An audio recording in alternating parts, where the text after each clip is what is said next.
to try something a little bit different this week and record a portion of the materials that I'd like to present as prepared PowerPoint slides with a little bit of audio added.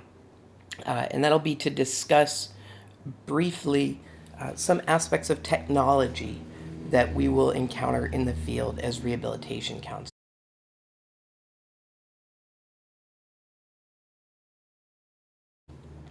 So the Code of Professional Ethics for Rehabilitation Counselors includes an extensive section on technology with all different or many different aspects of technological entities that we will encounter as counselors.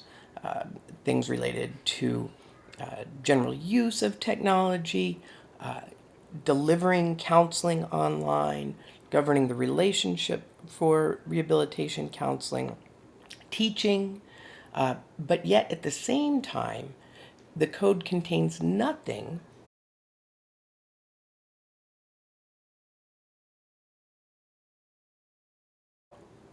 social media.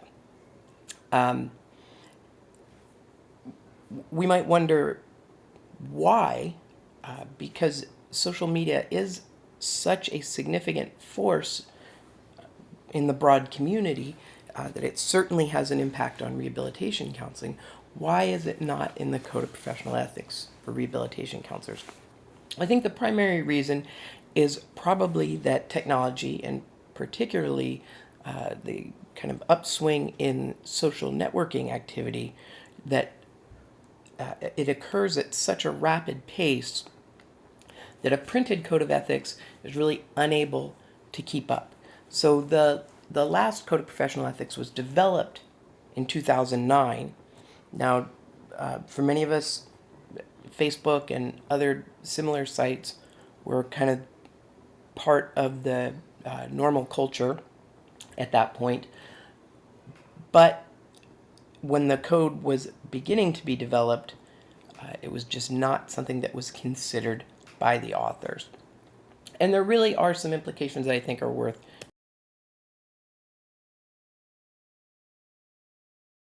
discussing. So given that there are no references in our code to social media, Facebook, similar websites, we might think that in our academic literature, in our periodical-based literature, we would have guidance related to social media. And in fact, there's also a shortage of formal guidance related to social media in our literature. This is maybe a little bit more trouble, a little more difficult to explain, because obviously the scholarly literature, the professional literature, is published on a periodical basis, and is consistently updated. But recently I did a literature search focused on the keywords social media, social network, Facebook, rehabilitation psychology, and rehabilitation counseling of most of the major databases that we use in rehabilitation research, so PsycInfo, ERIC, etc. And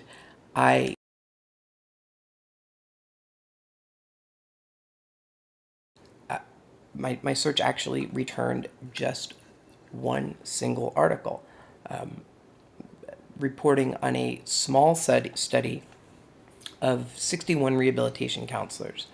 And it did provide some interesting information, primarily that for the most part, rehabilitation counselors, like other folks, rehabilitation counselors use social media in ways that are very similar to the ways that most people use social media.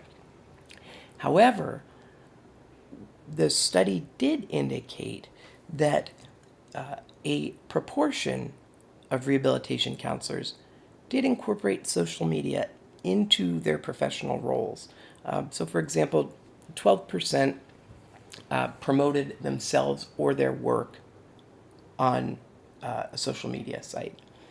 And a little over 10% developed business contacts through social media.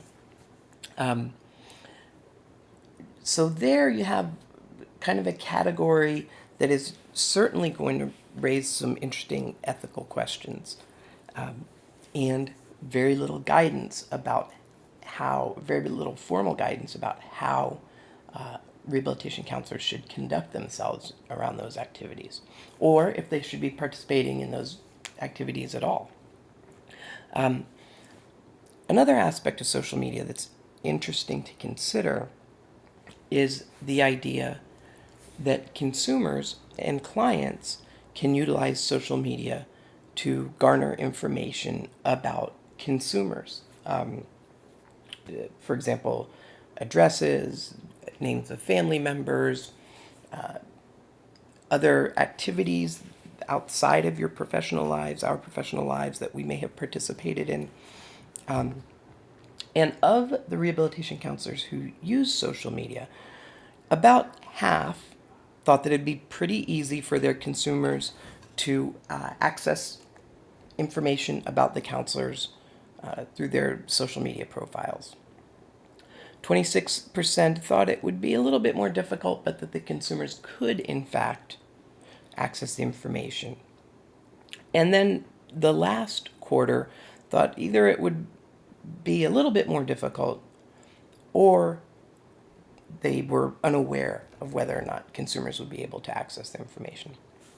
And this, too, can be somewhat of an issue.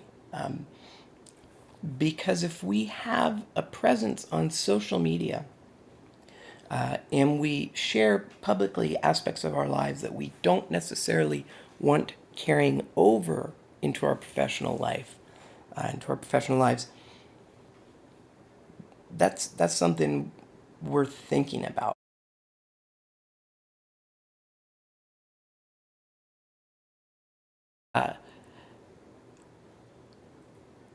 Getting back to, I guess actually stepping back and looking at online behavior more broadly, as reported by rehabilitation counselors.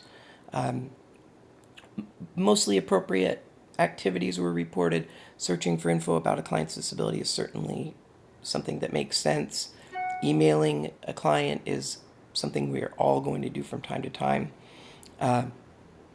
Emailing clients records, there's going to be some more issues there, perhaps, about confidentiality, security of records, sharing of records, these kinds of things.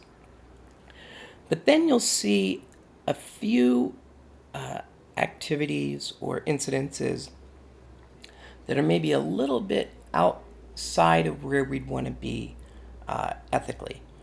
For example, accessing a client's social networking site profile. I realize that the font gets a little funny there, but it's hard to read, but the third up from the bottom. So this would be checking up on your clients through Facebook. And I know some of you all have discussed that in our online weekly discussions as something that can occur. Received a client's email unintentionally, where maybe, again, you're getting more information than you necessarily want or need or would have sought from your client.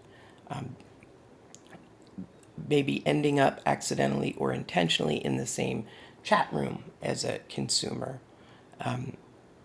So these are some of the other aspects of online behavior that can be kind of troubling in terms of the lack of guidance that's available for us. And so in that context, I wanted to share two scenarios around Facebook, and these are, excuse me, actually taken from interviews with colleagues of mine as things that really did occur. And the point of the two stories I'd like to share is that many times there might not be an absolutely correct answer or response, and that really oftentimes we are going to be on our own to some extent making clinical judgments. It also underlines the value of consulting with our colleagues. So in the first scenario, the first counselor, well, actually, both counselors received friend requests from clients through Facebook. And the first counselor checked in with some colleagues and tried to get some guidance and see if through consulting he could make a determination about what would be the best thing to do. And he really couldn't come to any consensus, or his group of colleagues couldn't come to any consensus. He also sought guidance from his managerial structure, from his supervisor, and was unable to get any kind of formal guidance or any assistance making a decision. So this particular counselor also checked the code of ethics to find that there was nothing available. And ultimately, the counselor decided that to not accept the friend request with this particular consumer could damage the therapeutic relationship. Excuse me. And the counselor did accept the friend request. Well, subsequently, the counselor ended up observing activities that the consumer was participating in that were in conflict with his rehabilitation plan. And so the counselor is then left to decide what course of action to pursue, to discontinue the consumer's plan or add some kind of stipulation to the consumer's plan that could impair their progress, or to kind of fake it as if he had never seen the violation.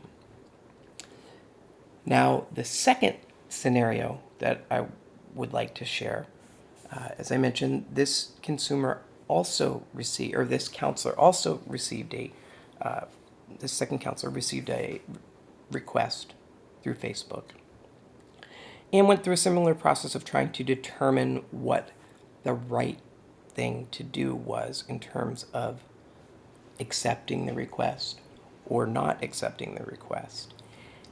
And unlike the first counselor, the second counselor decided that it would be inappropriate to accept the request and therefore did not.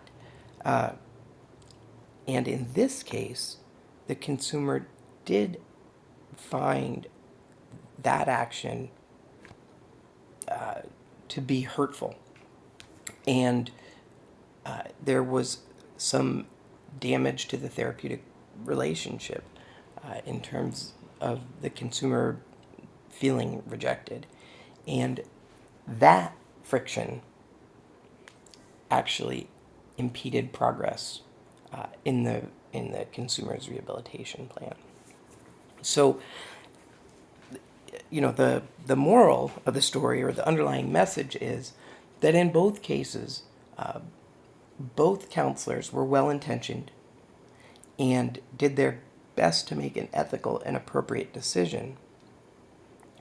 And in both cases, the outcome was not that which was intended by the counselor.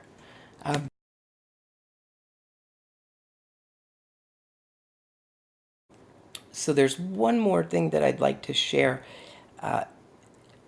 and this is really the only formal guidance I could find in the literature, the helping literature broadly, and it's not from our discipline. I believe it was from a medical publication, and they talk about a process of considering the implications of accepting or rejecting friend requests or engaging with consumers through social media, and some of the things that we might want to think about and some of the dilemmas that we might encounter. But you'll see here, I won't read the slide to you guys, you'll see here if you look through the slide that really, again, there's not going to be a perfectly right answer to every situation. And the idea to me is that really at the center of ethics decisions, I'm not going to be able to get the slide to freeze there, but it's really very values-oriented, process-based, and developmental skill set. Perhaps later in their careers, the two counselors in my scenarios would have been able to make decisions that were better suited for their individual clients. Perhaps in the future there'll be formal guidance, or counselors may work in agencies that have policies about social media relationships with consumers. That's really all I wanted to add to the topic, or say to the topic. And please do provide me with some feedback about the recorded slides and audio. Maybe it's something I would be able to do again in the future. I'm still looking at a way to present some materials related to the relationship between sexual conduct and our professional roles, and I was thinking this might work for that as well. Thanks, everybody. Have a great weekend.